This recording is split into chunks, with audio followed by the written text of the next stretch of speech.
Bonsoir. On va faire le point depuis les vestiaires de Roland-Garros avec vous. Avec cette qualification pour le double, ça continue pour Hugo Nice, ça c'est tant mieux. Oui, alors c'était pas de tourpeau, c'était vraiment un match très compliqué aujourd'hui, mais il s'en est sorti, donc c'est bien là l'essentiel, l'aventure continue. Oui, avec un résultat d'ailleurs qui plaît dans ce que vous venez de raconter.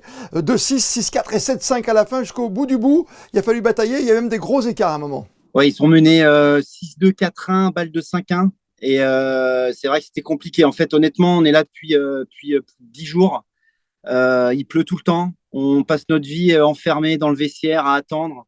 C'est très compliqué de rester actif. Et je pense que ça a un petit peu joué sur ce début de match qui était très compliqué. Mais honnêtement, Hugo a vraiment fait un bon match pour sortir un petit peu l'équipe entière de cette galère. Et ils ont vraiment bien fini. Donc ça, il peut être fier de lui. Aujourd'hui, il a été moins une. Donc il va falloir quand même rectifier deux, trois trucs pour peut-être préparer le match un petit peu différemment pour le prochain huitième de finale, pour essayer de faire mieux et de commencer vraiment sur les chapeaux de roue, quoi. Faire mieux face à une paire qui performe là aussi. Ce ne sont pas n'importe qui en face. Ouais, c'est des numéros 1 mondiaux en double. C'est deux joueurs qui ont été très forts en simple aussi. Donc, c'est vraiment des joueurs très complets, des joueurs spécialistes de terre battue.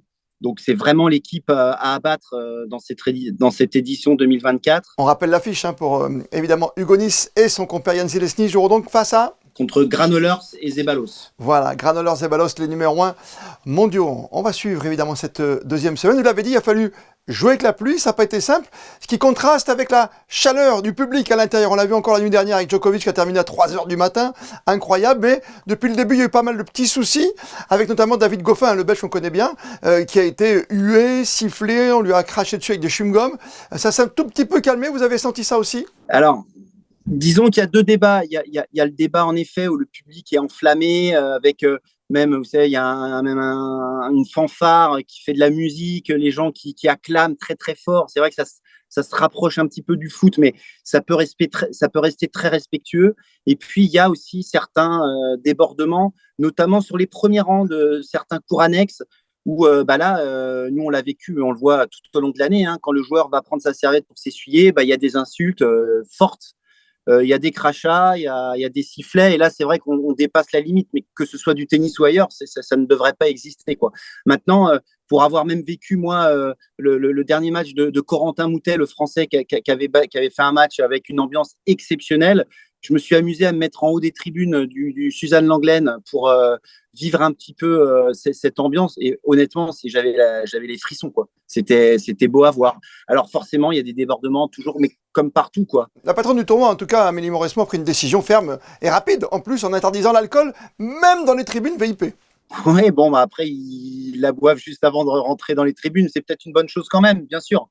Il faut agir à ça, mais voilà, je pense qu'il faut absolument pas enlever la ferveur des supporters malgré tout. Et je reviens sur les Monégasques, il n'en reste plus qu'un. On n'oublie pas qu'il y a Valentin Vachereau qui était quand même dans le tour principal, qui avait réussi à se qualifier pour le premier tour. Oui, donc ça, c'était vraiment une très belle performance. Je parlerai pas d'exploit parce que vu son début de saison, on le savait capable de se qualifier. Maintenant, il fallait il fallait le faire parce que c'est vrai que c'est pas un tournoi comme un autre, c'est un grand chelem. C'était son premier grand chelem et il a gagné ses 3 matchs de qualif d'une façon géniale. En tout cas, mentalement, il a vraiment assuré, il a été top.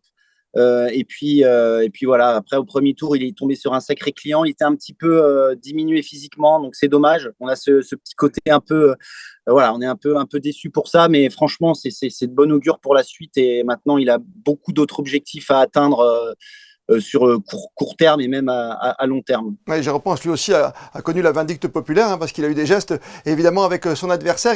Il a extériorisé un peu de façon extraordinaire sa victoire et son succès. Oui, au premier tour des qualifs, je crois, mais en fait, c'est pareil, c'était pas le problème de 100% du public qui était pour son adversaire, qui était français. C'était pas ça le débat. C'est que quand il va à sa serviette et qu'il se fait insulter, mais de façon violente, mais vraiment, c'était très vulgaire. Et voilà, il dit rien pendant 3 heures. Je veux dire, vous insultez, vous faites insulter par quelqu'un dans la rue, vous regardez, vous avez envie de répliquer. C'est un petit peu humain. Lui, pendant 3 heures, il a rien dit, quoi.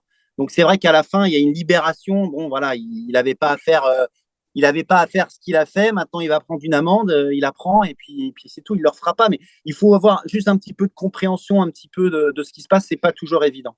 c'est pas toujours évident et pourtant on l'a vu dans le monde entier. Hein. Habituellement, il y a des ambiances qui sont comme ça, hein, plus que chaleureuses. Hein. On l'a vu avec véritablement de vrais chaudrons. On espère que ce sera le même chaudron pour l'équipe de Monaco en Coupe Davis parce que ça va continuer. On pense à Romain Arnaudot qui a fait un tour ici. On vient de parler de Valentin Vachereau et on continue à croire en Hugo Nys, hein, bien sûr, pour les doubles.